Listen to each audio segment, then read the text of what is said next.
Meus irmãos, bom dia. A paz do Senhor para todos vocês. Todos estão felizes? Glória a Jesus. Vamos abrir a nossa Bíblia então? João capítulo 14, 23. João capítulo 14, 23. João 14, 23. Só esse verso, você vai deixar sua Bíblia aberta aí. O Senhor é grande.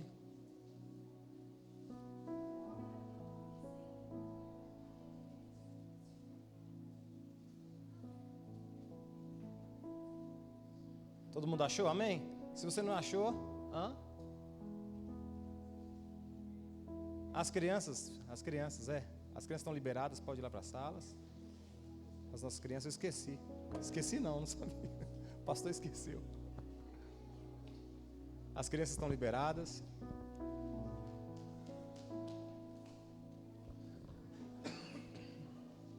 Mateus, vamos cantar então?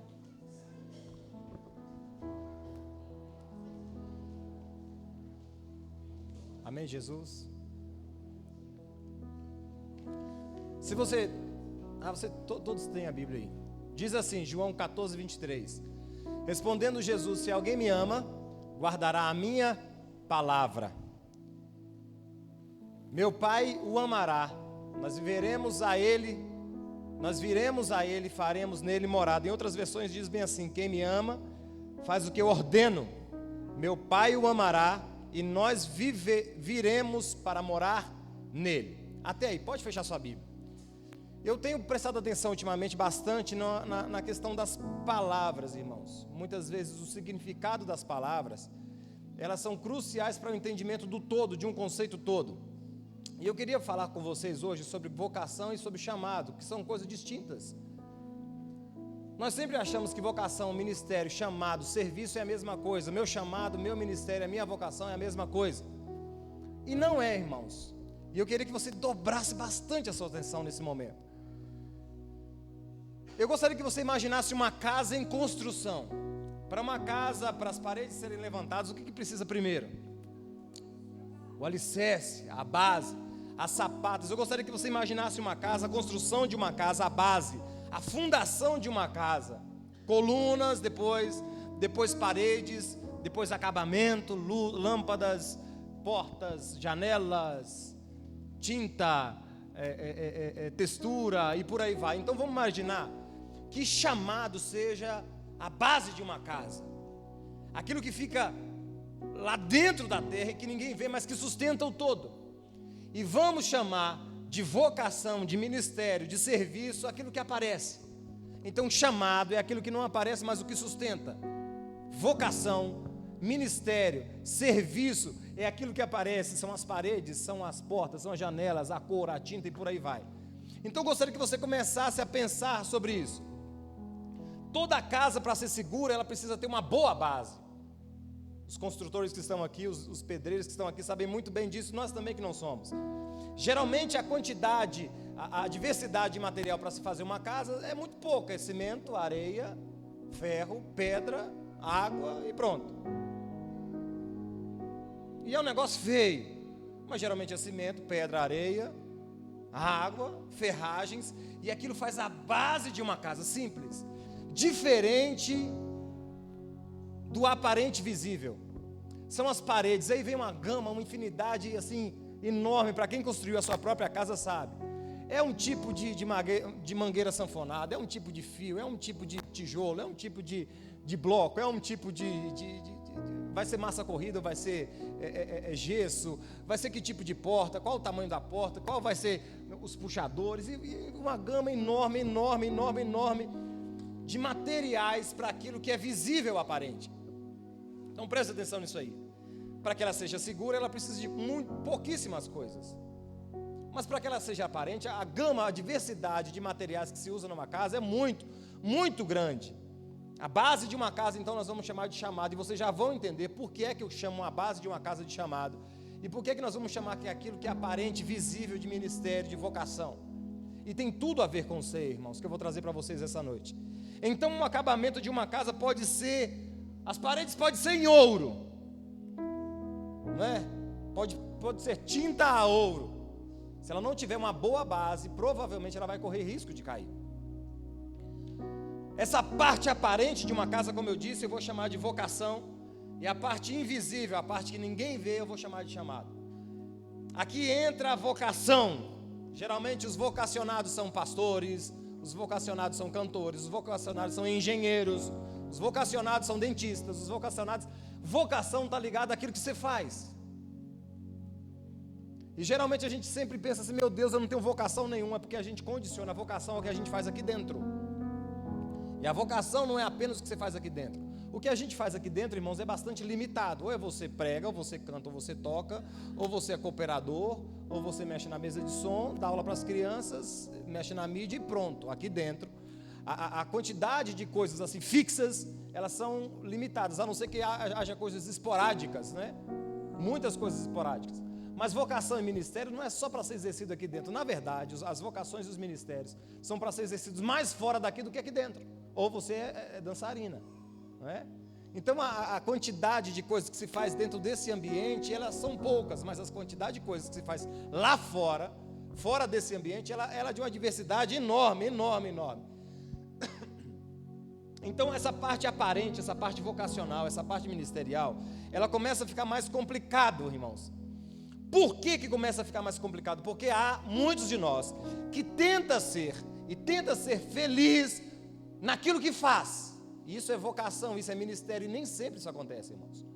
Nem sempre a sua vocação te traz de fato a realização. Nem sempre o seu ministério, o seu chamado te traz felicidade em plenitude. Por quê? Porque nenhuma vocação, nenhum ministério, nenhum serviço, aquilo que Deus te deu é para o seu benefício próprio. Então já começa aí. Então aquilo que eu faço, isso que eu estou fazendo aqui em cima, irmãos, não é para meu benefício próprio. Quando for para o meu benefício próprio, isso virou satanizado, isso virou diabólico. Quando eu sou pastor para ter prazer nisso para mim, isso já não é mais de Deus, é diabólico, é satânico. Então vocação, ministério, serviço, todas as vezes que eu faço em meu favor, em meu benefício, a primeira coisa que vai acontecer é a frustração. Por quê? Porque em alguns momentos, irmãos, a vocação, o ministério, ele te traz prazer, te traz alegria, muito prazer, muita alegria, mas e só? Chega um momento que ele te traz muita frustração. Por quê? Porque você não trabalha para si.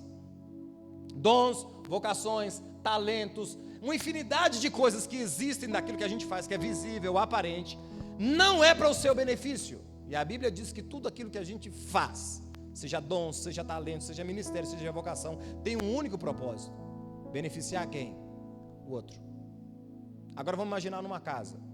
Uma casa onde as paredes estão ali, e as paredes, uma casa viva, e as paredes, Ruth começa a dizer bem assim, 2020 vai ser diferente. 2020, esse folgado que todas as vezes entra aqui, eu fico tomando chuva e sol lá de fora, para ele não tomar chuva e sol, isso vai acabar.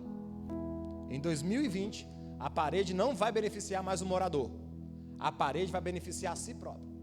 Imagine se o teto da sua casa, a laje da sua casa, olhasse para você e dissesse assim, folgado, tá lá dormindo, tá vendo? Dormindo e eu aqui tomando sereno. Dormindo e eu sustentando isso aqui tudo. Imagine sua cama dizendo assim, a partir de 2020, ninguém deita mais em mim. Sabe essa cadeira aí, irmão, que está aguentando pum seu e por aí vai? A partir de 2020 ela vai dizer bem assim, ninguém senta mais em mim. Chega! E aí vai fazer o protesto das cadeiras. Ninguém mais senta em mim. Ministério, vocação, chamado não, ministério, vocação e serviço, nós estamos fazendo isso, irmãos. É que a gente acha que a gente é beneficiado naquilo que a gente faz. E nunca vai ser, irmãos. Ministério, vocação, serviço, se o benefício for para você, virou diabólico. Então você pensa que aquilo que você faz, que é visível e aparente, não te beneficia e nunca te beneficiará. Vai beneficiar o outro, e por aí vai. Essa parte aparente da casa, como eu falei com vocês, é a vocação. nenhum aparente, nenhum nada em que você vê, aquilo te traz de certa forma um benefício para si próprio. Nenhuma janela tem a função de viver para si. Nenhum teto tem a função de viver para si. Por mais que a parede seja lisinha e perfeita, ela tem uma função que não é só visual, ou que seja visual, mas a função dela, o serviço, o ministério dela é o outro. A função de uma casa, aquilo que está à vista, é para beneficiar os moradores da casa. A casa está ali para te servir. Então a casa jamais pode fazer um protesto. Então nós, como casa, estamos pedras vivas, estamos fazendo um monte de protesto, irmãos. Que é o protesto de não servir o outro. Não, eu não faço nem para mim, vou fazer para você. Graças a Deus aqui a gente não fala isso, não é? Só lá em Itamaraju que tem esses negócios. Estou fazendo nem para mim, vou fazer para você. E por aí vai.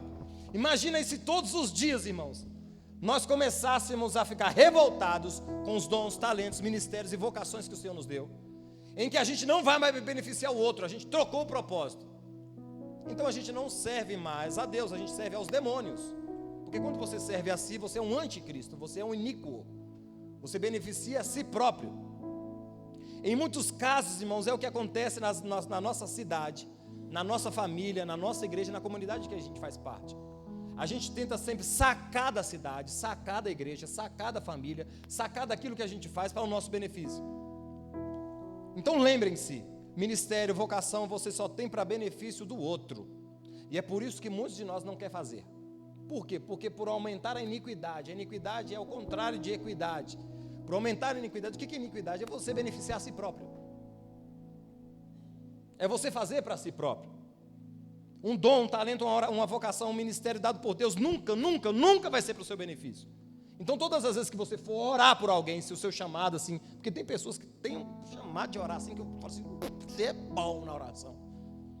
Quando você começar a orar por você, aquilo virou demoníaco. Quando você vira a igreja para o seu benefício, quando você servir a igreja para o seu benefício, por troca, aquilo não é mais uma bênção, é uma maldição. Então o seu ministério, vocação, serviço é para o povo, é para a igreja, é para a terra, é para a sua família, é para o outro. Todas as vezes que você for servir, não é servir para você. Agora acontece muitas vezes, o que facilita muitas vezes, irmãos, é quando a sua vocação bate certinho com o que você gosta de fazer. Aí é top, é o top das galáxias, né? Eu, por exemplo, pensa num trem que eu gosto, que é atender pessoas. Quanto mais coanguenta a pessoa, mais eu gosto. E qual é o principal dia que você faz isso, pastor? Segunda-feira é meu descanso. Então como é que você descansa, pastor? Atendendo doido. Não é vocês não, tá, irmão? Vocês estão tudo certinho, tá? Então você ouve, e aqui, mas como é que você aguenta, pastor? Rapaz, como é que você não aguenta? Aquilo é prazeroso demais, aquilo chega a ser um descanso, porque é algo que eu gosto, é uma vocação que eu tenho, é um ministério que eu tenho, e eu sirvo isso aos irmãos. Então quando você faz o que você gosta, aquilo fica fácil. Mas pastor, você faz tudo que você gosta? Não. Na verdade, uma ou duas coisas que eu faço que eu gosto. Por exemplo, pregar aqui eu gosto, eu não gosto de preparar a mensagem. Pensa no trem ruim, irmão. Quer ficar preparando, imaginando como é que os irmãos vão entender, essa palavra vai entender, não vai, isso aqui vai encaixar, não vai, isso aqui é heresia, não é. E aí qual é o livro que eu li isso, aí vai buscar, e aí vai a hora sua para 40, 50 minutos aqui em cima. A parte de preparação não gosto não, mas é necessário. O que você não gosta mais de fazer? Para limpar a casa, lavar prato. Pensa aí, irmão, um trem aqui. Mas Deus está me curando já, irmão. Deus está me curando, irmão. Lavar para o copo, todos os dias ele está na pia. Suja, lava. Eu varri aqui ontem, vou varrer aqui hoje. Arruma a cama, desarruma a cama, troca não sei o quê. Ai, Deus de misericórdia. Faz comida, joga a comida fora, pega o lixo, joga. Meu Deus do céu. Todos os dias. Então você não é vocacionado para isso? Eu posso não ser, mas eu preciso, eu faço parte de uma família e a minha casa precisa desse tipo de serviço. E qual é o problema de nós, igreja, muitas vezes? O ideal, irmãos, numa casa é que tivesse um chefe de cozinha para cozinhar, uma lavanderia para lavar suas roupas e uma empresa de diaristas que limpa a sua casa com prazer. Ninguém quer ir para o céu mais. Aleluia! Mas é de fato o que acontece, irmãos? Então você não tem um chefe de cozinha na sua casa, quem vai cozinhar? Estou chocado, hein? Estou chocado que você não tem um chefe de cozinha. Então você não precisava cozinhar, você não podia cozinhar porque você não tem um especialista na sua casa. Então tem que deixar lá sem fazer, por quê? Porque não tem um chefe de cozinha. E as roupas? As roupas, então eu não vou lavar não, porque não tem uma lavanderia específica que gosta de fazer isso na minha casa. Então os pratos, vai ficar que lava, vou usar todo descartável e jogar tudo fora. Por quê? Porque não tem uma empresa de diaristas que limpa isso aqui para mim. É assim que funciona, irmão? E por que na igreja às vezes a gente quer fazer assim? Não temos especialista na função. Então eu não vou fazer, porque eu não fui vocacionado para isso. Eu também não sou não. A gente sabe quando não tem especialista das funções aqui na igreja, nas construções aqui da igreja, né? Cadê o Helder? Está aí? Tá não, né?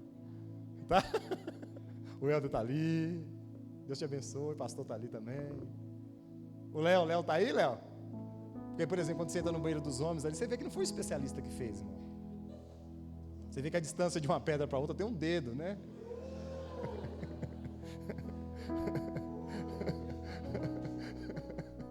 Aí você vai rejuntar aquilo que era um saco de argamassa, né? De rejunte, vira 5. Porque não tinha especialista, né?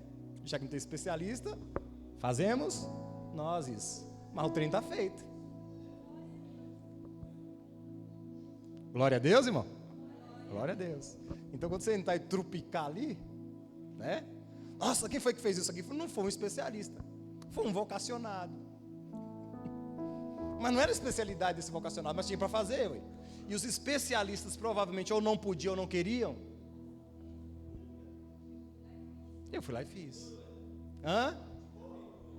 A pintura então que é espetacular, né? Irmãos, tudo que você vê de sujo no chão, assim, nos rejuntes, assim, no canto, foi o Whindersson que pintou. Não é, pastor? Ele e o Renato. Então, o que você vê de perfeitinho assim, irmão, foi um especialista que fez. Onde você vê uma gambiarra por aqui, então você não fica procurando também não, tá, irmão? Sabe por que tá uma gambiarra? Porque provavelmente você não estava disponível para fazer. E a gente não tinha, talvez, pagamento para fazer dinheiro para pagar um especialista. Ou então os nossos especialistas não estavam disponíveis, ou os que estavam disponíveis não queriam fazer, mas precisava ser feito. Vocês estão entendendo, irmãos? E por aí vai, vamos lá. Então é muito raro você fazer o que você gosta, né? Quando você faz o que você gosta, aquilo flui normal. Você sabe quando um médico de fato é um vocacionado. Um médico que tem vocação de médico, você sabe. Quando eu levo os pequenos no pediatra, por exemplo, que eu sei que eles gostam, você sabe. Ele pega a criança sua, revira de avesso assim, resolve o negócio, gosta. Mas quando você pega um médico que não é especialista naquilo, que não gosta daquilo que está fazendo, você também sabe. Você sabe quem gosta de fazer aquilo e quem faz aquilo por uma infinidade de coisas, né? Mas a gente sabe, irmãos, que na casa da gente não tem um chefe de cozinha, não tem a empresa que faz aquela limpeza e nem a lavanderia que lava as roupas da gente. Então vai ter que deixar para lá. Não, a gente faz. É uma missão nossa, é um serviço nosso. E por aí vai. Eu acredito, irmãos, que quanto maior a quantidade de pessoas agregadas, maior é a probabilidade de ter especialistas em todas as áreas. Por exemplo, aqui eu acho que não falta nenhum tipo de especialista para o que essa igreja aqui precisa, para que esse templo precisa. O que é que falta, pastor? O que falta muitas vezes é disponibilidade dos irmãos, né? E acontece quando não tem a disponibilidade e os irmãos que não se disponibilizam ou não fazem, os irmãos mais velhos, os mais responsáveis, pegam e fazem o negócio. E por aí vai.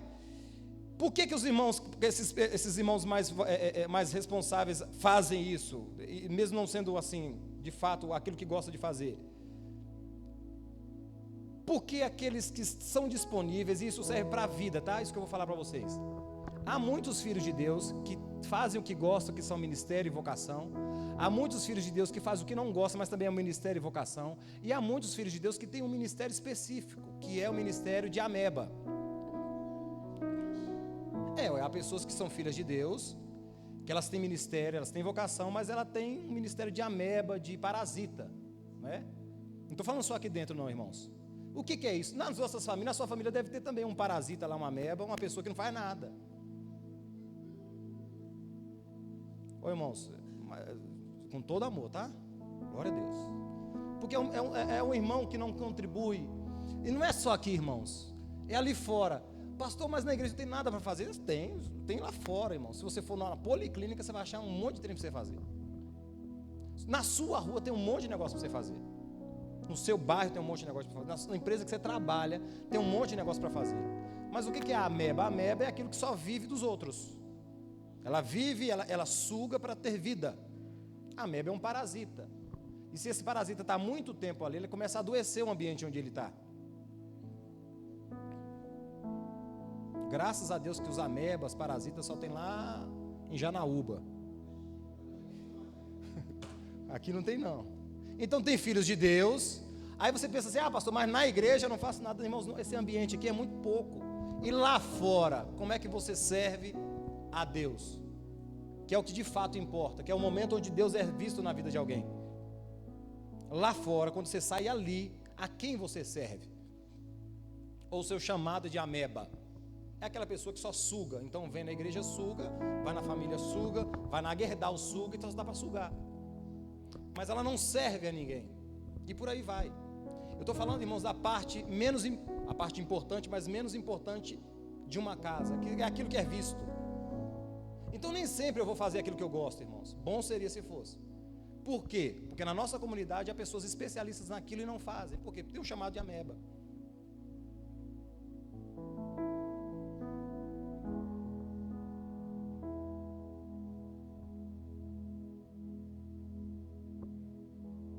E vocês podem ficar tranquilos, se vocês ficarem com raiva, provavelmente não é o seu chamado. A ameba não fica.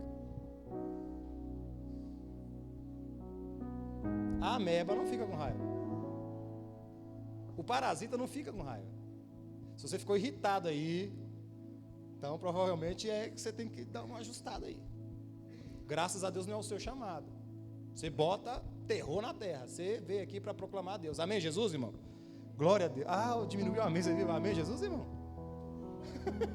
Amém. Mas vamos lá, irmãos. Nesse não é o seu ministério.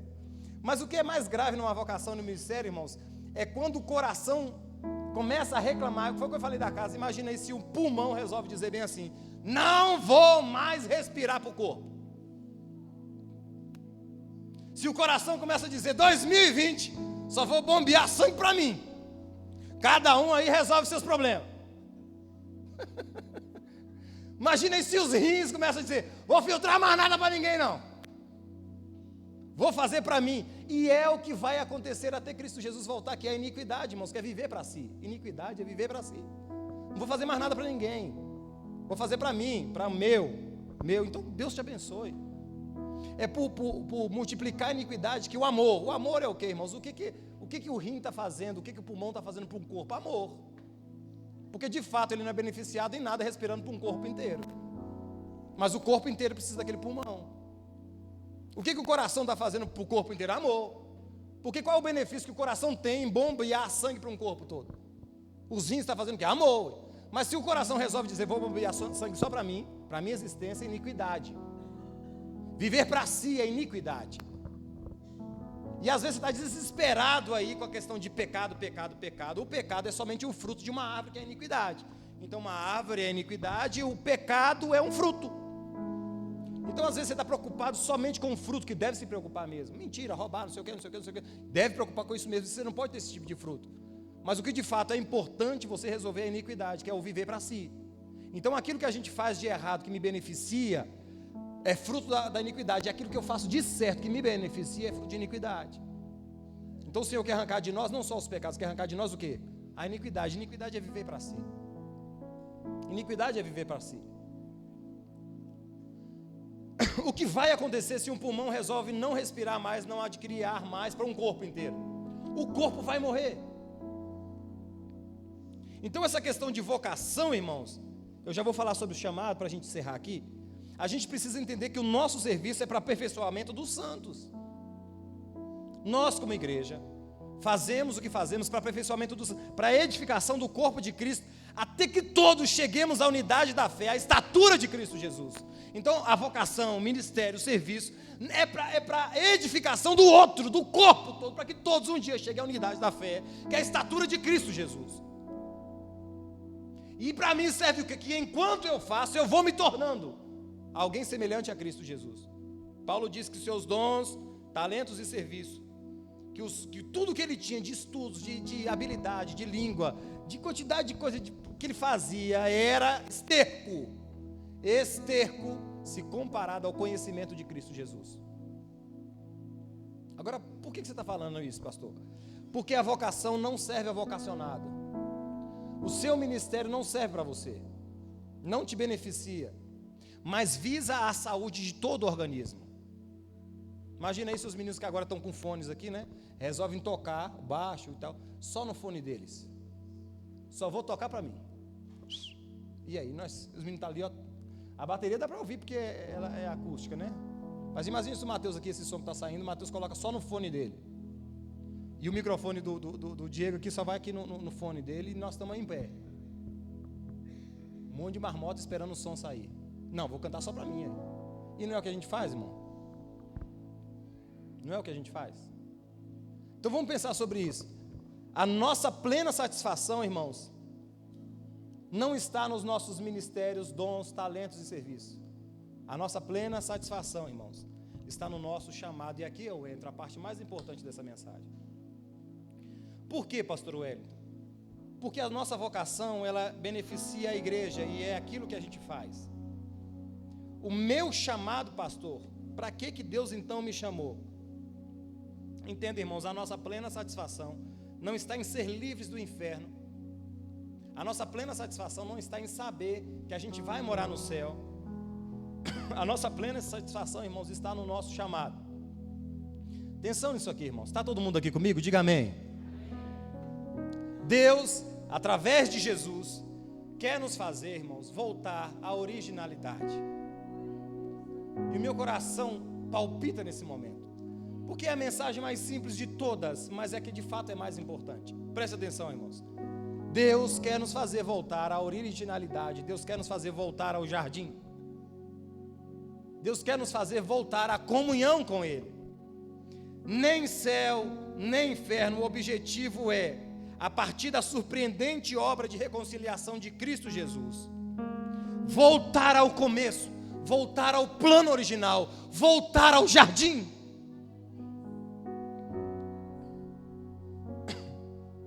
Nós finalizamos, é interessante isso aqui. Essa quarta nós finalizamos o estudo sobre escatologia que a gente estava fazendo na igreja. E é impressionante quando eu soltei uma informação aqui, irmãos, que é que a gente não vai morar no céu para sempre. Na verdade, céus e terra se unirão à nova Jerusalém que descerá. Então muitos irmãos olharam assim, não acredito.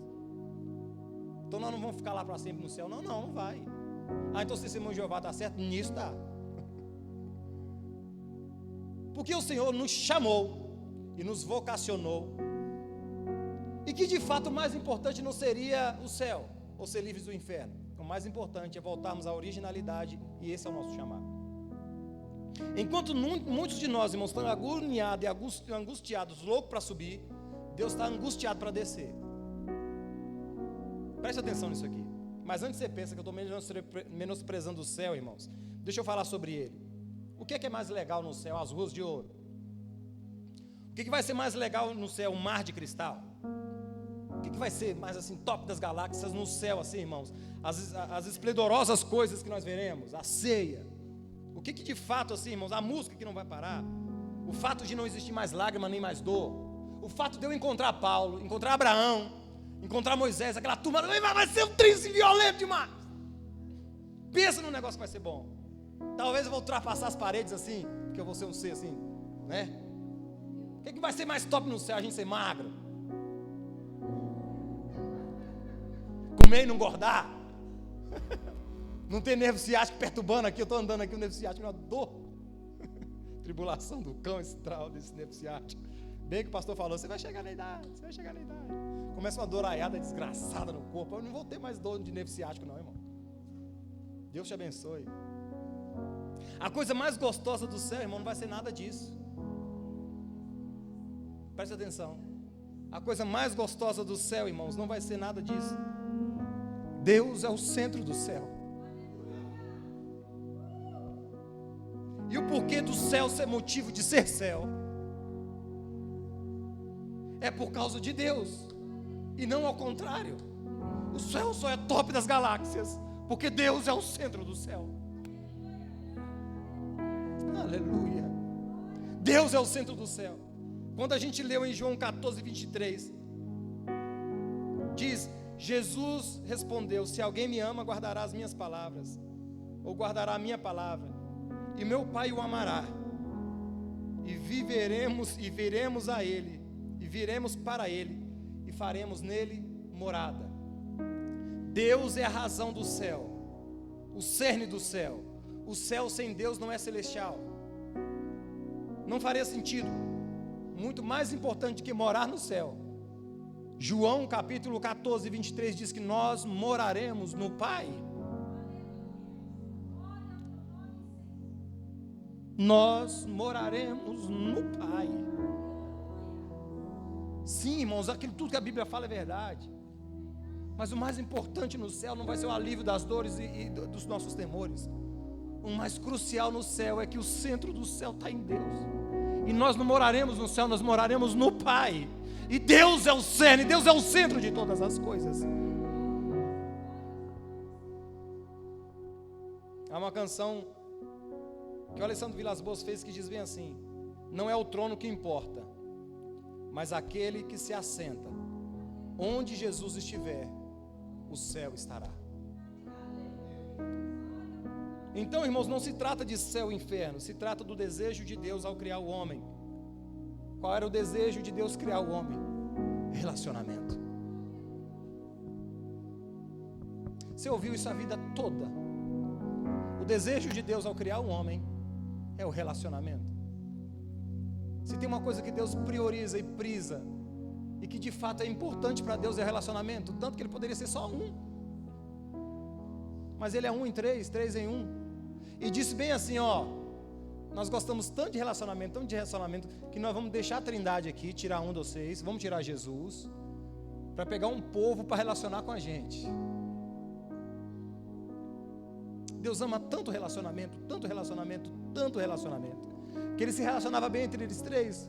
Mas isso aqui é tão bom, é tão bom, é tão bom, que nós teremos um povo para fazer parte da Trindade. Nós estaremos dentro de Deus. Então a frase mais correta, irmãos, deveria ser: Deus não quer levar o céu para você, levar você para o céu, mas Deus quer colocar o céu em você. Por quê? Porque o céu é nada mais, nada menos do que Ele. Por isso é certeiro dizer que o céu, a eternidade, já começa aqui na terra.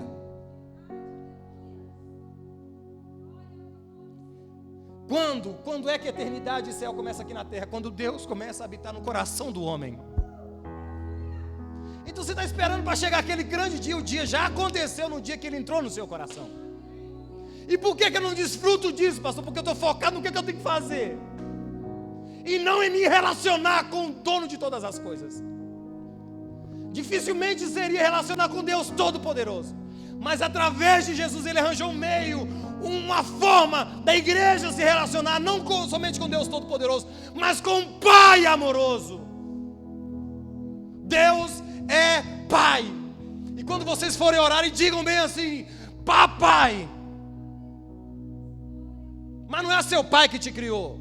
Seu pai que te criou talvez foi autoritário, foi ausente, ou foi promíscuo, foi uma infinidade de coisas. E o problema é quando você ouve assim, pai, você lembra do seu pai, que não, é o pai, ele é um pai amoroso.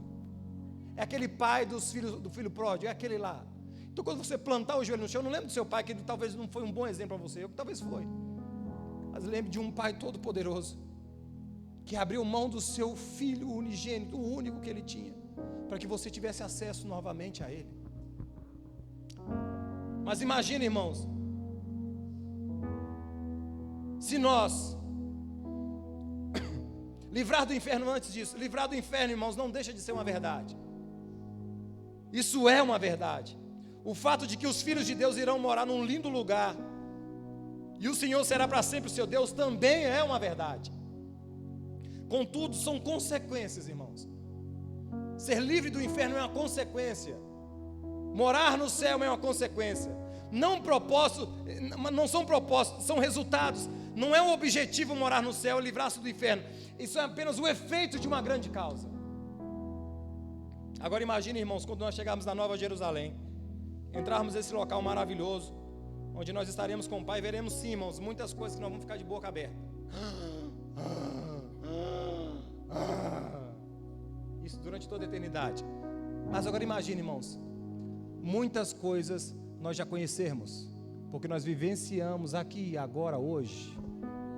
Não, isso aqui eu conheço. Isso aqui eu conheço, porque eu já vivi. Não, isso aqui eu já conheço, isso aqui eu já vivi. Não, isso aqui para mim é novidade, mas isso aqui não, isso aqui eu já conheço. Então não se trata de você ir para lá, se trata de lá estar dentro de você. Se trata do céu estar dentro de você. Imagina aí, irmãos, quando estivermos com Ele, em plenitude, corpo, alma e espírito, não nos surpreendermos com um monte de coisa que já experimentamos aqui, agora, hoje com Ele. E esse tipo de coisa, irmãos, você não vai experimentar na sua vocação, no seu ministério. Talvez algumas coisas sim. Mas experimentar céu é somente no seu chamado. É somente na relação com o seu Pai. Então você está esperando o grande dia chegar? Ele já aconteceu. Quando Cristo Jesus entrou no seu coração. E por que eu não desfruto disso? Porque eu estou tão focado na minha mente de empregado, de escravo, de fazer, que esqueci de me relacionar com Ele. Estou fazendo as coisas de Deus e deixando o Deus das coisas para lá. Estou fazendo a obra de Deus, mas onde de fato o que importa é o Deus da obra. Portanto, irmãos, eternidade é conhecer a Deus. E a eternidade não vai começar na eternidade depois que a gente partir daqui. Nós só conhecemos a Deus. A eternidade já começou. E como é que o que é eternidade? Eternidade é conhecer a Deus. E a gente só conhece alguém quando a gente relaciona com esse alguém. Portanto, sei, irmãos, não fala somente do ato de Jesus para que os nossos pecados, a nossa dívida fosse paga. Jesus morreu sim, irmãos, para pagar a nossa dívida. E ela foi quitada. Mas não foi apenas isso. Cristo não veio apenas para morrer por você, para pagar a sua dívida. A obra do Filho não termina na morte. Tipo, parei a punição que dava sobre você. Morri para você não ser punido. Se apenas a morte de Jesus fosse para que você não fosse punido, o que seria depois disso? Não, mas Jesus não veio apenas para que você... Não veio morrer apenas para que a sua dívida fosse paga. Mas Cristo morreu a morte que eu merecia e ressuscitou e me deu a vida que eu também não merecia. Jesus morre para pagar a minha dívida, mas que eu tivesse após isso uma vida em abundância. Então Cristo não veio resolver só a sua dívida através de sua morte. Ele morre e resolve a minha e a sua dívida. Mas quando Ele ressuscita, Ele nos dá uma nova vida para vivermos abundantemente em relacionamento com o nosso Pai. É que a gente acha que a morte de Jesus foi só para pagar minha dívida. Está paga minha vida, então o que seria de você? Tá, estou com a dívida paga, mas sem vida. É um zumbi com a dívida paga, um zumbi sem dívida. Era um ser, um andante sem espírito. Era alguém sem vida. João 14:20 diz que Jesus, diz que em Jesus eu agora faço parte da Trindade. Diz bem assim, naquele dia, vós conhecereis que eu estou em meu Pai. Olha só, Jesus dizendo, vocês vão entender que eu estou em meu Pai. E vós em mim, e eu em vós. Eu estou no Pai, vocês estão em mim, e eu estou em vocês. O que quiser isso, irmãos? Relacionamento. Então a morte de Jesus veio resolver um problema que Adão e Eva causaram, mas veio trazer de volta o que é a originalidade. Na viração do dia, Deus aparece para Abraão.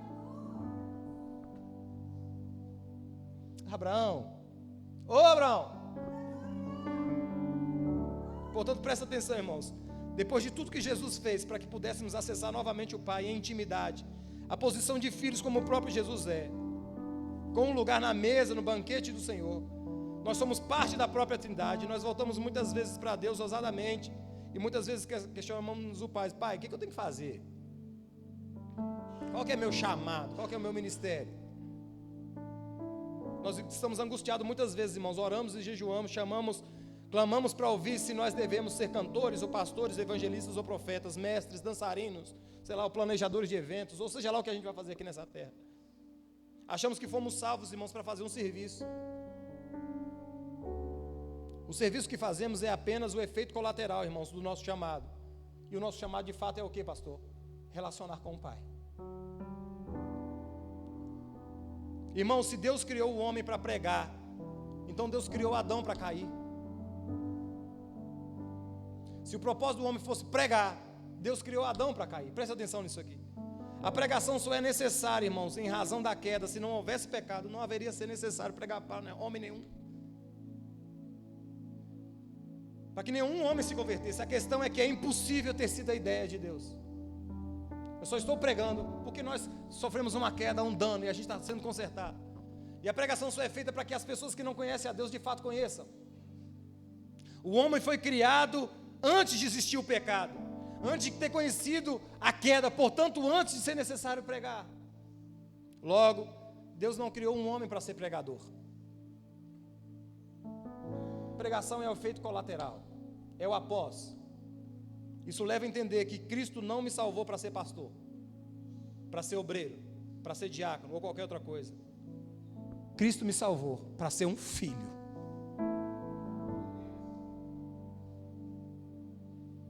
E após sendo um filho, o que ele precisa que eu faça nessa terra? Portanto, não se trata de um ministério, não se trata de uma vocação. Se trata que a morte de Jesus na cruz do Calvário pagou pelos meus pecados, mas o foco principal da morte de Jesus na cruz do Calvário é que eu voltasse a relacionar com meu Pai. Então deixa eu ser bem claro para todos vocês. Deus não me chamou para ser pastor. A minha vocação, e é até complicado às vezes quando alguém pergunta assim, qual que é a sua profissão? Eu não consigo falar pastor, porque uma vocação não é uma profissão. Antes e acima de tudo, Deus me chamou para Ele. Essa resposta certa e única, realmente satisfatória. Eu vivo para relacionar com meu Pai. E eu faço essa seguinte pergunta para os meus irmãos dessa manhã: como é que está o seu relacionamento com o seu Pai? Não estou falando das coisas que você faz. Elas são importantes para a igreja, muito importantes para a igreja. As coisas que você faz é muito importante para a sua família, para a empresa que você trabalha, para a cidade que você mora. Mas eu te pergunto, como é que está de fato aquilo que de verdade é a única coisa mais importante que Deus, Jesus Cristo na cruz nos deu de presente, que é o relacionamento com o Pai? Como é que está isso? Há um método, irmãos, que se chama na Bíblia a lei da primeira menção. O que é a lei da primeira menção? Já estou encerrando, irmãos. A lei da primeira menção é: todas as vezes que a Bíblia diz sobre um determinado assunto, presta atenção aqui, todas as vezes que a Bíblia diz sobre um determinado assunto pela primeira vez, provavelmente aquilo vai ser a cabeça de todo aquele assunto no restante da Bíblia. Por exemplo, presta atenção nisso aqui, lei da primeira menção. Fala comigo, lei da primeira menção. Quando você ouve sobre adoração, aí você pensa assim, qual foi a primeira vez que a palavra adoração, talvez seja o que a gente converse na quarta-feira sobre adoração e evangelização, tá? Todas as vezes que a Bíblia fala, por exemplo, a lei da primeira menção, qual foi a primeira vez que Deus falou, que a Bíblia fala sobre adoração nas Sagradas Escrituras? E aí eu fui buscando, e aí quando Abraão, em Gênesis 22:5, diz assim, para os seus servos, né? Disse então Abraão aos seus servos, esperai aqui. Olha, presta atenção nisso, irmãos. A primeira vez que a adoração foi dita na Bíblia: esperai aqui, com o jumento, eu e o rapaz iremos até lá, e havendo adorado, voltaremos para junto de vós. Presta atenção. Então a lei da primeira menção acerca de adoração é o quê? Eu estou explicando esse conceito para vocês entenderem o que é chamado. A lei da primeira menção foi Abraão falando assim para os seus servos: ó, vocês ficam aqui, porque eu e o menino vamos lá sacrificar, e tendo adorado a gente volta. E o que eu e você entendemos como adoração? A gente entende que adoração é música, e a gente colocou até o nome de um estilo de uma música como adoração. Então quando você ouve Abraão dizer que vai ali adorar, e o que foi de fato a adoração de Abraão? Então se você quiser adorar a Deus, a lei da primeira menção na Bíblia vai ser sacrifício. Sacrificar o quê? Seu direito. De novo, tá vendo? Então o que Abraão foi fazer? Foi pagar? Foi fazer? Não, Abraão foi adorar, abrindo mão do seu único filho. Então você quer adorar a Deus? Faça o quê? Abra mão do seu direito. Aí você está pensando que é só, a música é um instrumento que te leva à adoração. Pastor, mas por que você está falando dessa questão da lei da primeira menção? É simples, irmãos. Onde é que de fato Deus fala sobre chamada na Bíblia? Onde é que é a primeira vez que a lei da primeira menção na Bíblia é dita? Não foi lá em Isaías. A quem enviarei? A quem ir por nós? A lei da primeira menção diz em Gênesis 39, diz bem assim: e chamou o Senhor Deus ao homem e perguntou: onde estás? Então chamado, a primeira menção na Bíblia está em Gênesis 39, essa foi a primeira menção na Bíblia de Deus chamando alguém. Trata-se de uma fala do próprio Criador, a criatura. Veja que ele não chamou Adão para um serviço, para uma obra, mas ele chamou Adão para o quê? Para o quê? Então o primeiro chamado de Deus à humanidade, ao homem, a lei da primeira menção não está em faz um serviço para mim, Adão. O primeiro chamado foi: ô Adão, Adão, você está onde? Para quê, irmãos? Para quê, irmãos? Para quê? Deus chamou Adão para si próprio, de volta à presença, de volta à comunhão que tinham todos os dias naquele jardim, de volta para si. O Criador estava no horário marcado, ele estava no horário que havia marcado, na viração do dia, mas o homem não estava lá. Adão não estava lá. Então Deus chamou Adão: Adão, onde é que você está, Adão?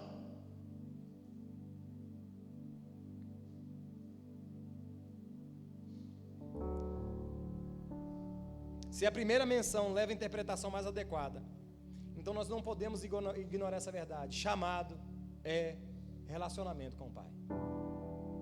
Chamado não tem a ver com executar um serviço para o reino de Deus. Isso é um efeito, irmãos, do chamado. Valia para Adão, cabeça de toda a nossa raça, e continua valendo para toda a humanidade. Deus nos chama todos os dias, de várias formas, e fala o meu e o seu nome. Você está onde, cara? Deus não perguntou para Adão: Adão, o que você fez de errado? O Adão, por que você fez isso? Não. Deus, mesmo sabendo do pecado que Adão tinha feito e da besteira que ele tinha feito, perguntou: Adão, onde é que você está?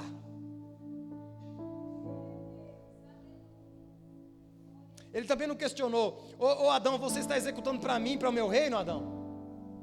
Pense comigo, Deus onisciente e onipresente, Deus sabia onde fisicamente Adão estava. Não era a informação que Deus buscava. Onde você está, Adão? Disse ele. Desde o início, irmãos, de tudo, há provas que Deus não obriga um homem a estar com ele. Deus nunca te obrigou a estar com ele, a passar tempo com ele. Deus te chama e Deus te convida. Mas o que me faz ser conhecido de Deus, irmãos, não é o que eu faço para ele. Porque naquele dia haverão muitos que dirão bem assim: Senhor, em seu nome nós fizemos, expulsamos demônios, nós curamos enfermos, nós fizemos maravilhas em teu nome, nós fizemos. E ele dirá: eu não te conheço. O que me faz ser conhecido de Deus não é o que eu faço para o reino de Deus. O que me faz ser conhecido de Deus é o tanto que eu relaciono com ele. E nós estamos abrindo mão disso, irmãos, para conquistar as nossas coisas aqui na nossa vida. É o mais simples, é o que a gente está abrindo mão.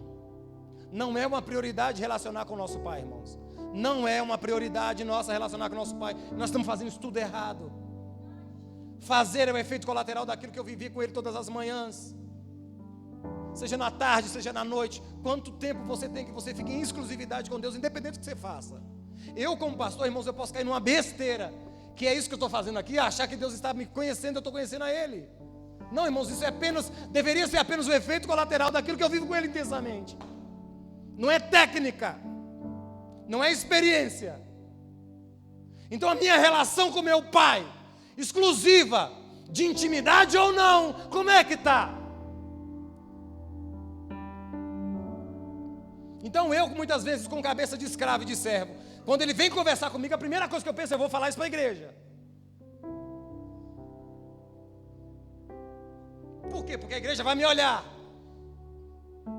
E quando eu não relaciono com meu Pai, eu esqueço que o olhar que de fato me preenche, me enche, é o olhar dele. E eu te pergunto: como é que está a minha e a sua relação, que é o que de fato importa com o nosso Pai? Sabe por que a gente está frustrado nos nossos ministérios e nas nossas vocações, irmãos? É porque são paredes que são sustentadas nelas próprias. E quando vem um vento, irmãos, não está sustentada na base, que é a comunhão com o nosso Deus. E é o mais simples, ninguém vê você relacionando com Deus. E é feio, sei lá, nesse quarto, com a porta fechada, chorando. Você é feio demais. Chorando, borrando a maquiagem e orando, sem entender nada. E aqui não faz sentido nenhum, muitas vezes. Mas é o que de fato vai sustentar o seu ministério, sua vocação e por aí vai. E às vezes você está tentando ser preenchido naquilo que você faz e não vai ser, irmãos. O meu e o seu preenchimento é onde? Em conhecer meu Pai de fato, de verdade. Isso serve para todo mundo aqui, você que é dessa igreja, você que não é dessa igreja, você que faz, você que não faz. A sua relação com o seu Pai está como? Não adianta que seu filho não vai preencher, seu marido não vai preencher isso, sua esposa, aí você fica revoltado com esse homem, com essa mulher, não vai conseguir preencher. Porque você foi criado, não é para ir para o céu nem para ficar livre do inferno. Você foi criado para relacionar com o Criador. Sem intermediários. Sem intermediários. Não há intermediários entre você e o Pai. Não tem um tempo, pastor. É porque você provavelmente faz tentando se preencher com o seu trabalho. Não é uma prioridade. Não vem, irmãos, porque não é uma prioridade na sua vida. Porque se de fato fosse importante, você dava um jeito. É porque não é importante para você. É porque é base, irmãos, e base ninguém vê. A base desse prédio ninguém sabe aqui. Onde é que ela está e o que está acontecendo lá no escondido, no secreto. Mas é o que está sustentando essa igreja, essas paredes. E eu e você estamos querendo ter um ministério violento e bom demais, sem base, sem comunhão com o Eterno. Não vai funcionar. Vai te frustrar, você vai ficar com raiva. E cada vez que você relaciona menos com o seu pai, menos você quer servir o outro. É em amor que eu falo com todos vocês. Deus, Jesus Cristo morreu na cruz do Calvário para pagar a nossa dívida, mas que nós voltássemos ao jardim. Porque na viração do dia Deus pergunta bem assim: ô Hélio, você está onde? Deus tem nos chamado de várias formas. Só que a gente ficou surdo, irmãos. Nós ficamos cegos e surdos. Deus te chama lá na sua empresa. Sabe aqueles dias assim que está dando uma vontade esquisita de orar assim? É porque provavelmente chegou assim ao extremo. Eu descobri esses dias que a gente só sente sede quando o corpo está em colapso, né? Quando o corpo já está violento assim, já não está aguentando mais de falta de água. Assim é a presença de Deus. Assim é a comunhão com Deus. Quando você sentir vontade de fato de orar, porque o tempo está bem feio. Tem que ser diário, irmãos, tem que ser intenso. Tem que ser como um casamento.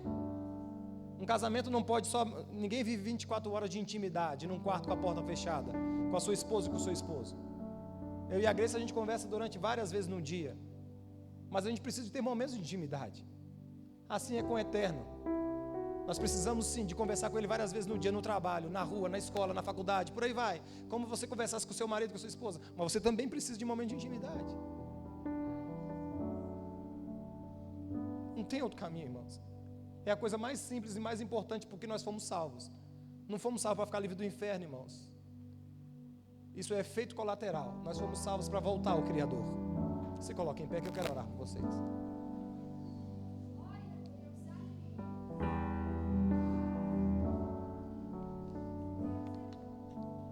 Nós deveríamos ser satisfeitos em Deus.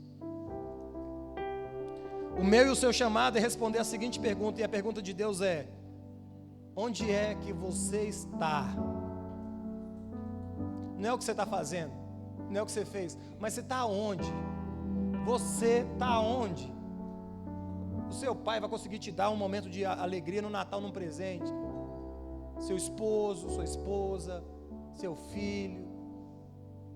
Aí você vai ter aqueles momentos assim, coloridos, assim, que duram algumas horas, que você se adapta aqui novamente. Mas satisfação plena, irmãos, é só na relação com o nosso Pai. Então Jesus te salvou. E a obra de Jesus na cruz do Calvário fala de uma dívida que foi paga, mas fala daquilo que é o principal, que é o chamado. Nós fomos chamados para relacionar com o Pai. Feche os seus olhos, feche os seus olhos. Pai, nós oramos nessa hora, Pai. Nós oramos nessa hora. Nós oramos nessa hora. Ora aí você, ora aí você. Toca aí os meninos, toca aí. Nós oramos nessa hora, Pai.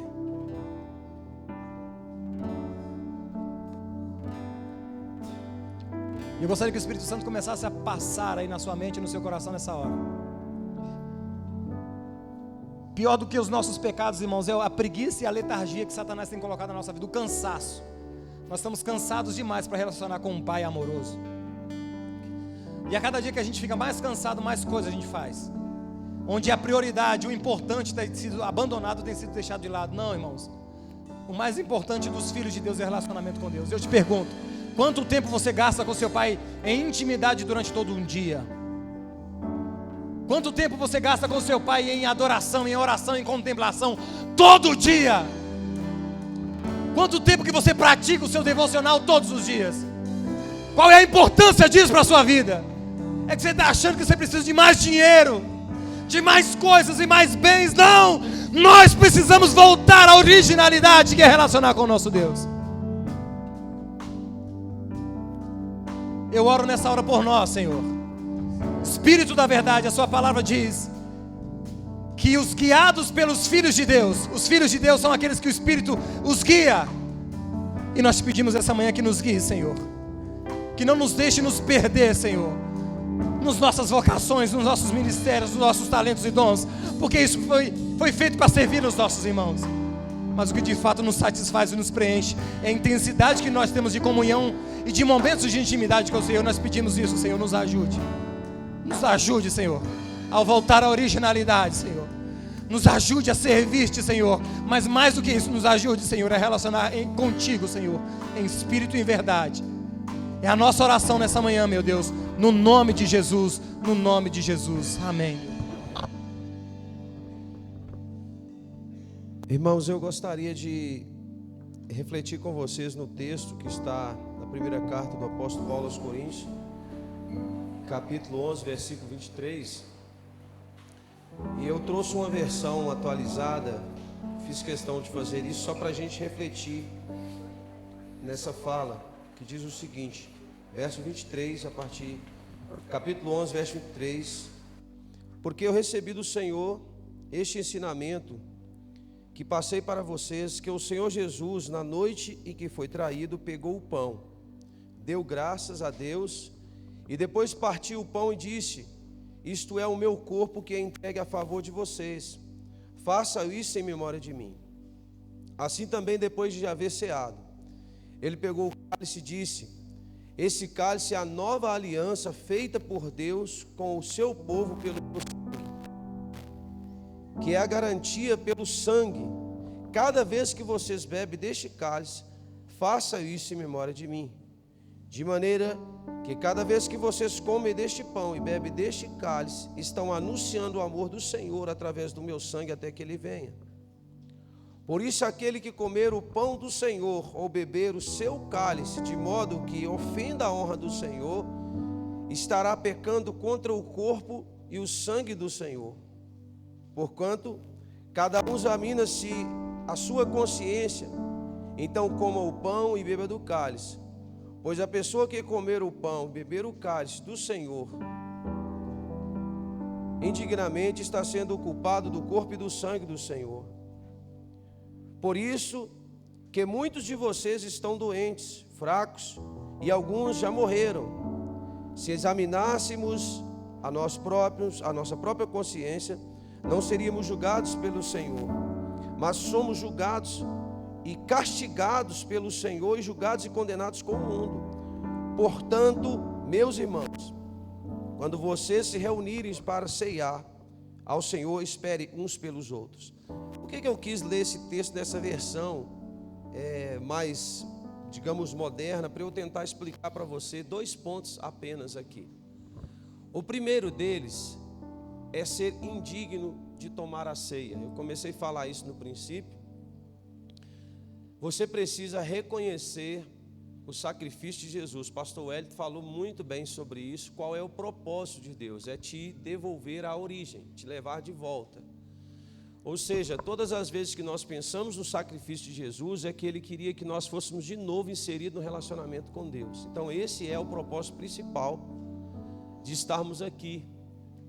E quando nós tomamos o pão para comer, tomamos o vinho, nós estamos dizendo publicamente anunciando o sacrifício de Jesus na cruz do Calvário. Então esse é o propósito dessa manhã. Um outro ponto que eu queria partilhar com vocês é aquele momento que é muito especial. Eu até falei isso também na caminhada cristã. É muito especial o momento quando nós trocamos o cálice com o irmão. Eu acredito que alguns de vocês, ou se não todos, já tenham ido em alguma festa onde a pessoa principal da festa, numa festa de aniversário, por exemplo, quando o aniversariante vai partir o bolo, ele escolhe uma pessoa, isso é uma tradição especial, e dá o primeiro pedaço, não é assim? No dia do casamento, a noiva ou o noivo faz para eles ou para alguém que eles queiram honrar. Quando alguém vai tomar um vinho, numa cerimônia, normalmente faz um brinde, dizem uma palavra interessante e depois todos concordam com aquela palavra. O que significa então, pastor, nós trocarmos o cálice? É exatamente isso, é o valor que nós estamos dando a esse momento especial do que Cristo fez por nós, e por isso a nossa igreja tem isso como tradição, para que a gente possa partilhar com o nosso irmão aquilo que Deus fez por nós. Nós estamos alegres. Como aniversariante, partilha o seu pedaço de bolo, como uma pessoa que está brindando e diz uma fala bonita. Aí o que acontece aqui na nossa igreja? Já aproveitando para exortar um pouco também. É tão difícil para alguns de vocês aceitarem isso. Tipo, dá-me a entender que assim, eu vou tomar essa ceia, mas eu não saio do meu lugar. Eu sou dessa igreja, mas eu não faço nada que me manda. Você está errado, você está no corpo. O Hélio te explicou bem. Imagina se o pulmão disser que não quer mais respirar, se o Diego disser que não quer mais cantar. Então você não faz porque você quer, é porque você foi vocacionado para fazer. Quando eu saí do meu lugar para trocar o cálice com alguém, eu estou fazendo porque eu fui chamado por Deus para abençoar pessoas. É muito mais do que, pastor, o senhor não tem nada a ver, não tem a ver na sua mente, que ainda não inseriu no corpo. Mas eu fui chamado, nós fomos chamados para ser bênção. Não é para ser estátua. Se for estátua, está no lugar errado. Eu não concordo, você está no lugar errado. Você está no lugar errado. Você tem que ir para o cemitério, lá pode ficar de estátua, não precisa sair do lugar. Amém? Eu quero que vocês sejam uma igreja participativa, uma igreja viva. Uma igreja viva. Do mesmo jeito, tem gente que tem dificuldade de receber, Moisés, até você sai daqui e vai lá do outro lado abençoá-lo, ele tem dificuldade de receber. A gente tem que jogar isso por terra hoje. Nós somos igreja, vamos dizer isso? Nós somos uma igreja. Nós somos uma igreja. Eu tenho que abençoar a vida do Marcelo, o Marcelo tem que abençoar a vida da Kelly, e assim vai. E isso, irmãos, vai contagiando a igreja, e a bênção de Deus, ela é manifesta no meio de nós. Quantas vezes eu ouvi a minha mãe testemunhar a respeito da ceia. Ela cria assim, ela dizia, eu vou tomar o pão, comer o pão, vou tomar o vinho e vou beber o vinho e eu vou ser curado. E ela cria o sangue de Jesus. Ele fala, o sacrifício dele não foi em vão. E muitas vezes ela voltava testemunhando o que Deus havia feito. Quando o irmão te entregar aquele cálice contendo vinho, é um símbolo da nova aliança. Ele está autorizado a fazer isso, porque ele é filho de Deus. Então eu quero que você hoje, nós vamos movimentar esse lugar aqui na hora da ceia, tá? Não fica parado não, você não é um paralítico, você recebeu vida em Cristo. Então eu quero que você participe da ceia com amor, valorizando esse momento especial. Voltando a falar da nossa visita ali na sinagoga, eu achei interessante. Eu e a Eliette chegamos e sentamos na última cadeira. Aí veio um senhor e disse assim, olha, o senhor é o pastor Paulo? Sou. Tem um lugar reservado para vocês na frente. E lá estava 2 vezes ou 3 vezes o número de pessoas que estava aqui. Aí a Eliette falou, amor, não vamos não. Eu disse, olha, você lembra do texto que Jesus falou? Quando você chegar num lugar, você senta atrás. E eles em honra vão te chamar publicamente e colocarão na primeira fila. Eu falei, vamos embora, nós estamos sendo honrados. Está escrito, irmãos. Agora, imagina eu insistir, não vou, não quero, me deixa aqui, eu quero ficar no meu... Eles decidiram, nós queremos honrar vocês, vamos assentar na primeira fila. Quando alguém quiser honrar você, aceita ser honrado. Primeira coisa, antes de alguém chegar para te honrar, Deus tocou no coração dela. Foi isso que o Hélio pregou. Nós temos um chamado, nós temos vocacionados. Então, se alguém vai te abençoar, tem gente que tem dificuldade de receber um presente. Ah, mas é para mim? É para você, filho de Deus. Deus mandou te abençoar. E fica recusando a bênção. E outra coisa, quando você recebe a bênção que Deus mandou para você, o mensageiro também é abençoado. Você precisa receber o que vem de Deus. Então, quando alguém te levar o cálice, te levar uma palavra de bênção, a posse dela. E pega aquela semente e leve para outra e diga: eu te abençoo também. Não precisa você ficar floreando, não. Você sabe dizer o que é para abençoar uma pessoa. Use o nome de Jesus. Fala com ela, seja cheia do Espírito Santo. Que o Senhor te guarde todos os seus dias, que te dê saúde. E comece a profetizar. Você vai ver como é que Deus vai fazer a sua palavra atingir o alvo aqui nessa manhã. Amém? Nós estamos diante desses elementos: o pão, o vinho, que representa o corpo e o sangue do Senhor Jesus. E nós vamos consagrar primeiro o pão, assim como a palavra nos ensina, que simboliza o corpo de Jesus Cristo que foi rasgado naquela cruz, sacrifício feito, para que nós fôssemos reinseridos em Deus. Eu gostaria que você levantasse as suas mãos nessa hora para cá, para nós juntos consagrarmos esse elemento ao Senhor, agradecidos pelo que Deus tem feito por nós e por essa oportunidade de estarmos aqui.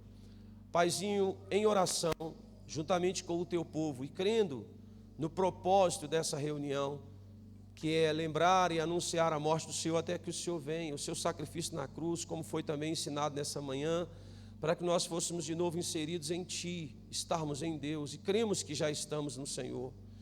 Eu quero, Deus, que o Senhor se sinta honrado agora nessa manhã, por causa dessa cerimônia que nós fazemos, e consagramos este elemento, esse pão, para a honra e glória do Teu santo nome. E fazemos isso, Deus, gratos por tudo que o Senhor tem nos feito, no nome de Jesus. Amém. Pode assentar para você ser servido. Que Deus te abençoe.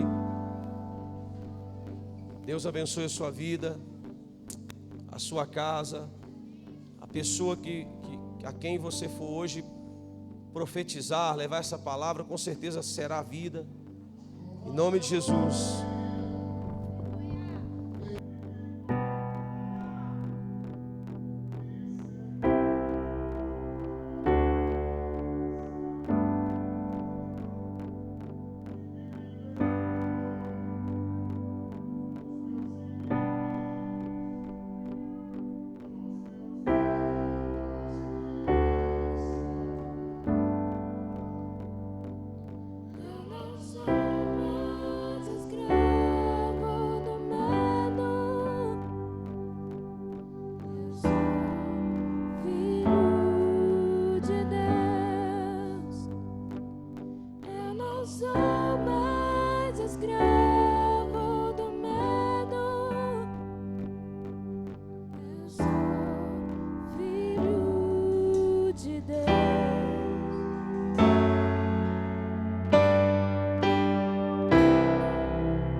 Declare, Moriá.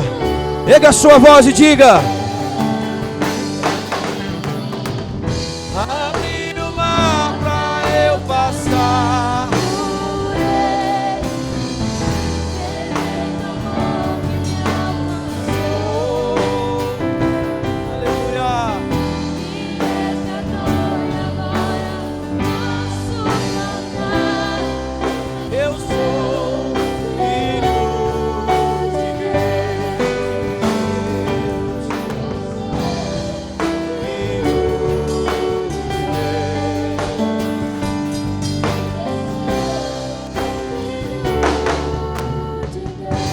Glória a Deus, glória a Jesus.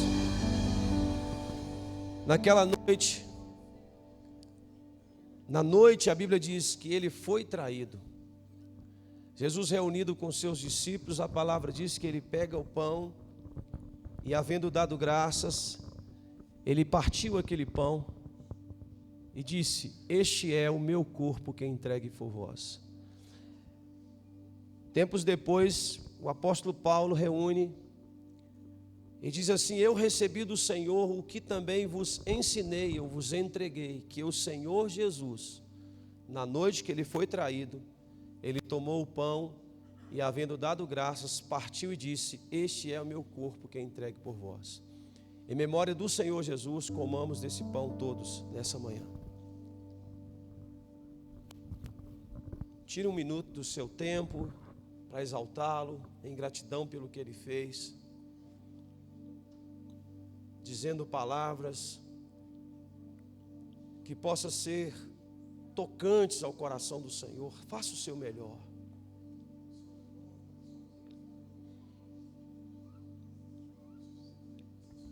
Diga alguma coisa de gratidão ao Senhor. Seja conduzido agora pelo Espírito a adorar em verdade.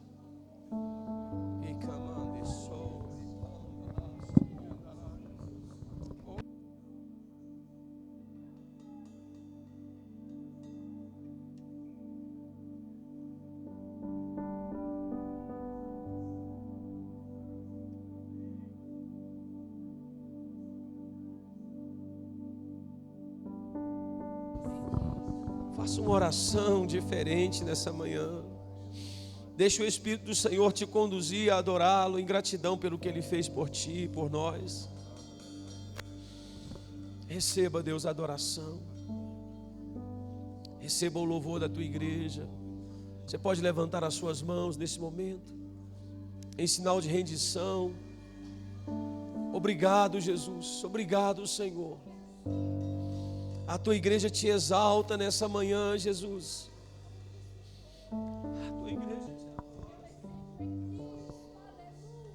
A tua igreja diz o quanto te ama, Senhor. Teu povo se reúne para isso. Santo, santo, santo, santo é o Senhor. Digno és tu, Jesus, de toda adoração. Digno é o teu nome, Jesus. Obrigado, Deus. Vamos adorá-lo. Vamos adorá-lo mais um pouco. Obrigado, Jesus. Obrigado, Jesus. Obrigado, Espírito do Senhor. Sou filho de Deus. Eu não sou mais escravo do medo.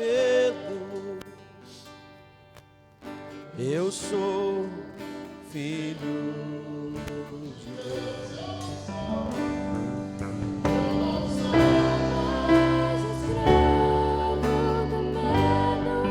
Obrigado, Deus.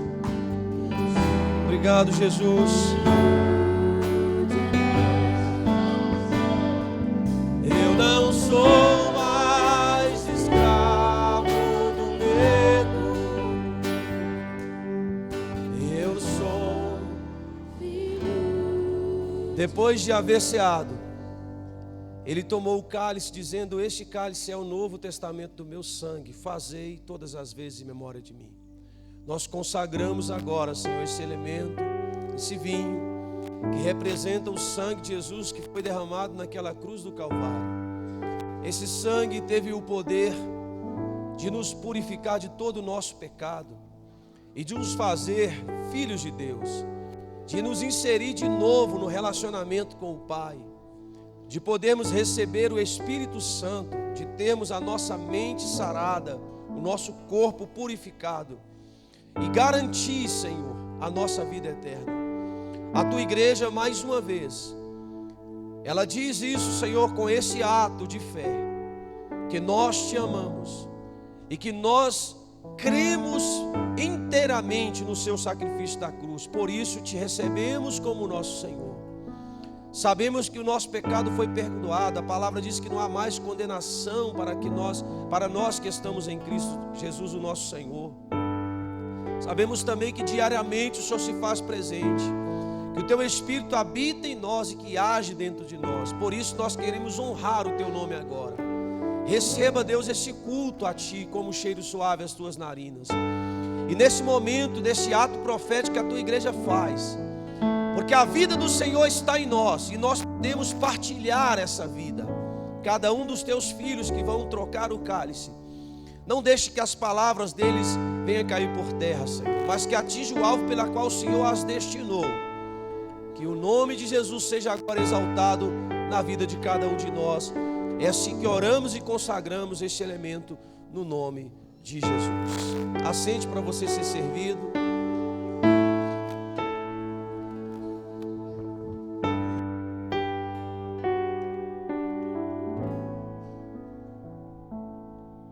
Os santos e os anjos se prostram aos teus pés. Os anciãos rendem suas coroas ao Cordeiro e a Ele cantam. Os santos e os anjos se prostram aos teus pés. Os anciãos rendem suas coroas ao Cordeiro e a Ele cantam. Tu és digno de tudo. Tu és digno de tudo. Pois tudo vem de ti. Tudo é para ti. Tua é a glória. Digno de tudo. Tu és digno de tudo. Pois tudo vem de ti. Tudo é para ti. Tua é a glória.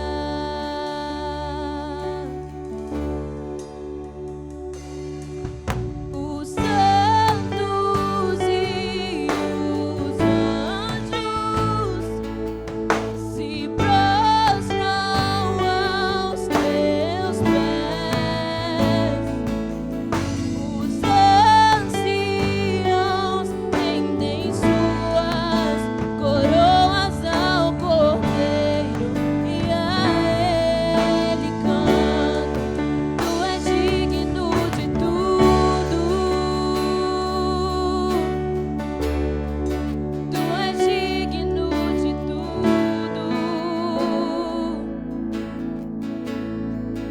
Pois tudo vem de ti e tudo é para ti. Tua é a glória. Tu és digno de tudo. Tu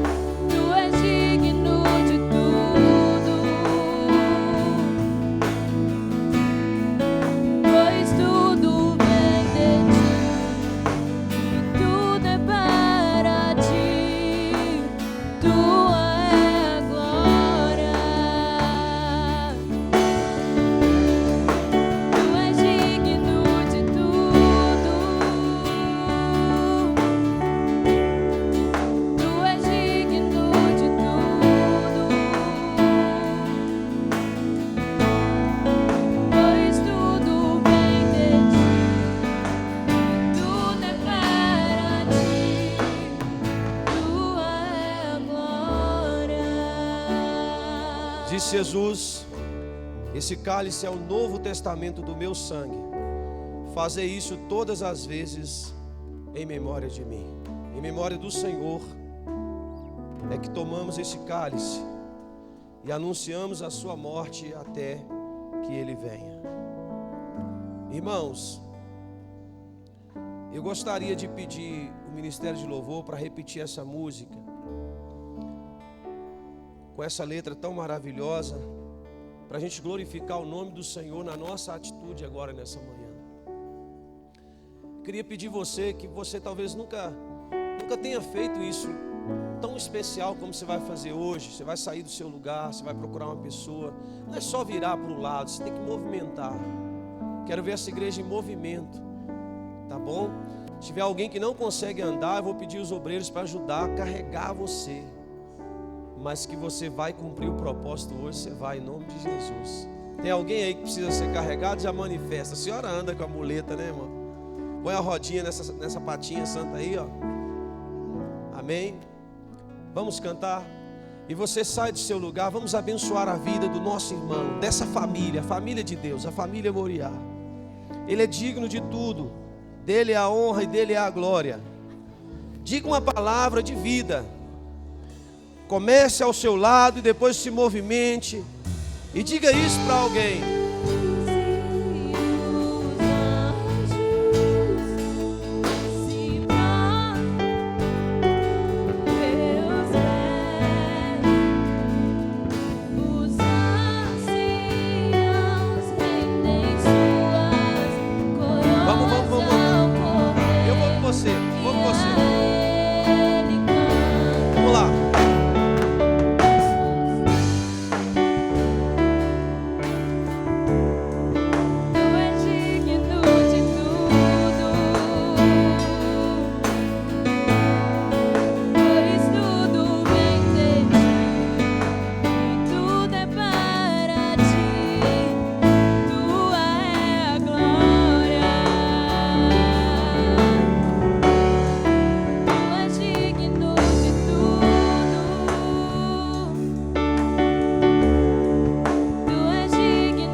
igreja, seja vida agora para o seu irmão. Deus te abençoe, meu irmão. Em nome de Jesus, Deus te abençoe. Amanda, Deus te abençoe sua casa, o seu marido, os seus sonhos, com toda a sorte e bênção. Deus abençoe você, sua esposa. Em nome de Jesus, meu. Tua é a glória. Vamos cantar, Moriá. Tu és digno de tudo. Deus te abençoe, graça.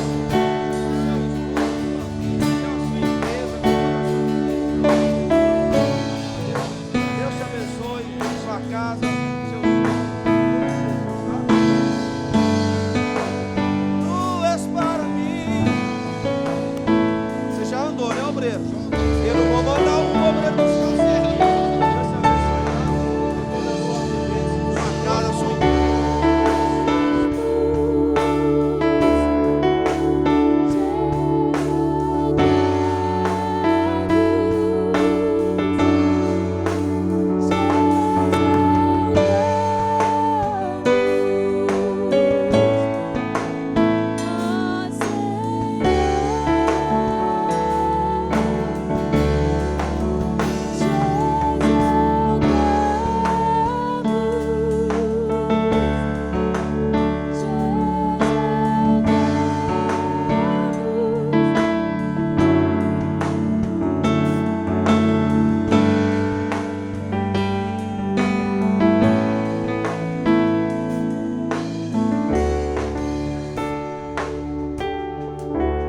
Aleluia!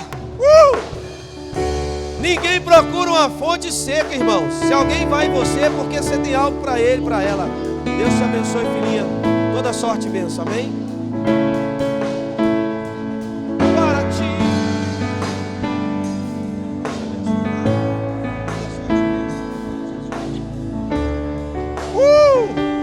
Canta, vai!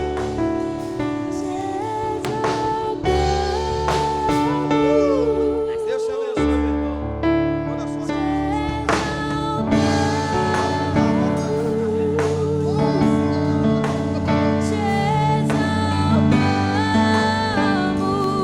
Chega aí do lado. Ó Senhor.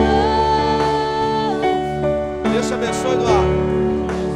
Toda sorte mesmo na sua vida, na sua casa, em nome de Jesus. Aleluia! Receba a glória, Senhor Jesus. Receba a honra. Receba o louvor. Deus te abençoe, Kelly. Toda sorte mesmo na sua vida, em nome de Jesus. Amém. Mr. John, God bless you, man. All right? Deus te abençoe aqui. Toda sorte e bênção. Vê se vigia, tá? Aleluia. Deus é bom. Quem concorda que Deus é bom? Deus te abençoe, Enéas. Vem aqui, Enéas. Levanta e anda em nome de Jesus. Deus te abençoe. Glória a Deus. Dona Jane, já outra coisa com você? Deus te abençoe, Jane. Continue sendo essa bênção. Não pode ser, não.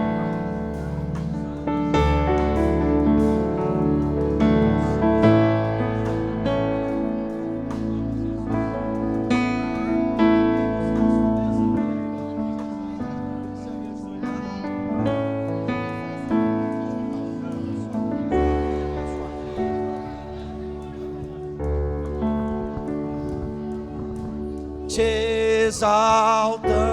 Aqui é? Vocês duas é que sabem. Canta, vai. Não cansa de dizer isso. Obrigado, Jesus. Ó Senhor. Vamos dizer de novo. Te exaltamos, Moriá. Canta, vai. Te exaltamos.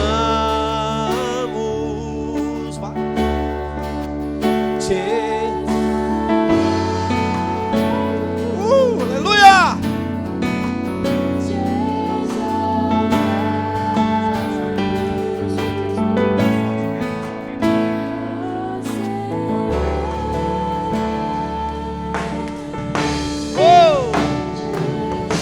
É tão bom fazer parte dessa família. desse povo de Deus.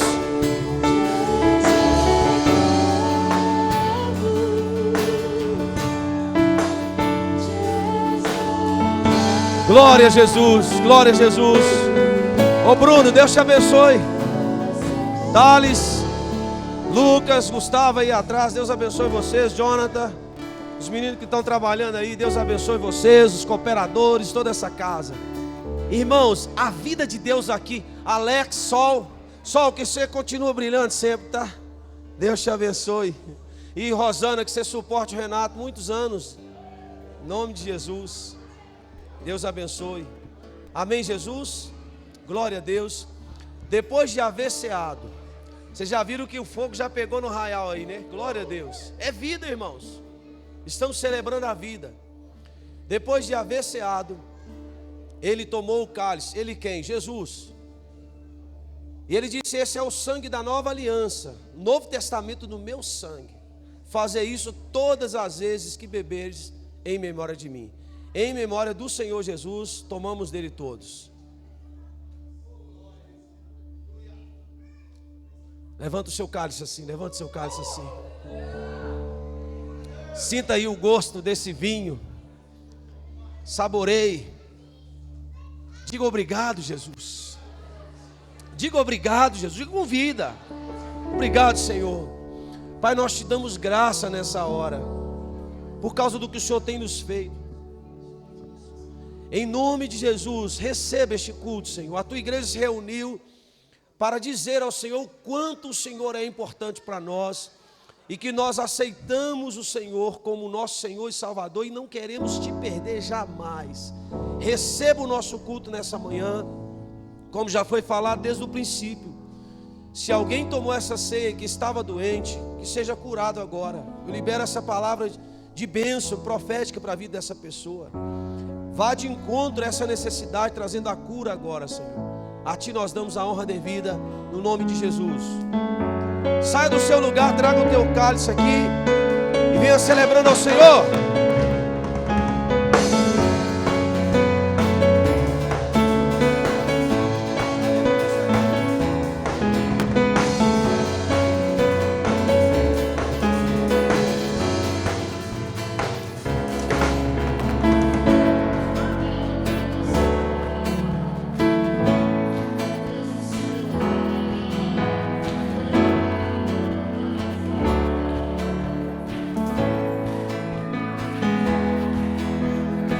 Jonathan.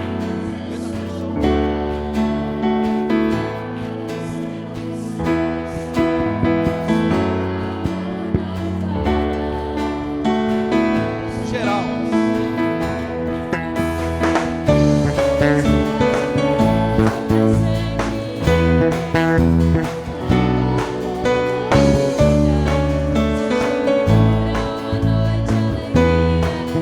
Pela manhã.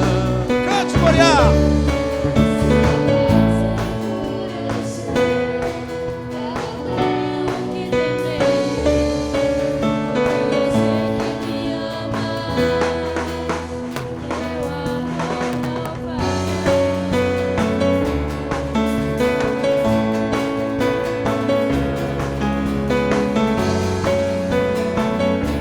Vamos terminar de pé cantando? Vamos lá, todos de pé. Nas palmas. Tchau. Ajuda a Claudiane a levantar aí, irmãos. Dá uma força. Ajuda aquela irmã. Isso, em nome de Jesus.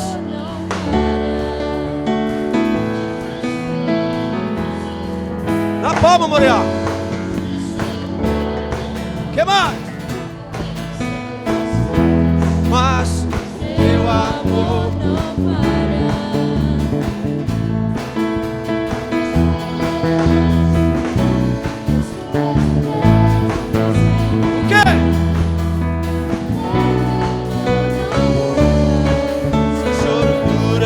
noite, alegria vem pela manhã. Se o mar se enfurecer, eu não tenho que temer. Eu sei que me ama.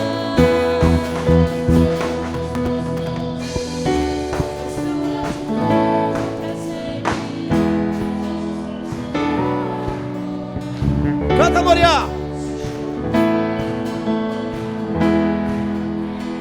Pode ficar mais bonito, vai. Tô te ouvindo não, Whitson. Solta a voz. Porque eu sei que me ama.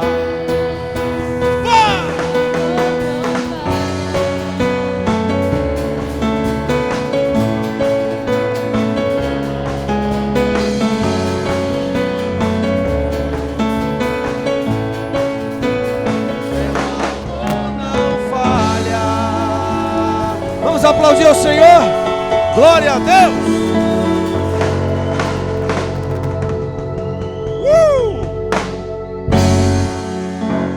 Ó, irmão, tá parecendo ontem. Ontem esses meninos mandaram bem ali na praça de eventos. Foi uma bênção, glória a Deus. Deus está fazendo um milagre na cidade aí. A prefeitura começou a liberar umas verbas para fazer uns eventos evangélicos. De Deus esse negócio. Amém? Irmãos, daqui a pouquinho a gente tem o culto de celebração.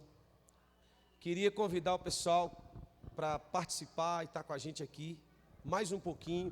Os finais de semana de ceia, a gente sabe que é mais puxado, é o dia que você tem que almoçar no restaurante, não fazer almoço em casa. Cobra isso do maridão, fala, paga um almoço para mim uma vez por semana na ceia. Aí vocês vão para o restaurante à noite, vêm para o culto celebrar. Amém? Estenda a sua mão. Que o amor de Deus o Pai, a comunhão de Jesus Cristo, a doce consolação do Espírito Santo de Deus esteja com todos vós. A paz de Deus que excede todo o nosso entendimento, guarde a sua mente, guarde o seu coração em Cristo Jesus. Tremer, hein? Tremer, que vocês tomaram a ceia, hein? Está vivo. A vitória é de quem? É nossa! Pelo sangue de Jesus. Deus abençoe vocês. Até logo mais.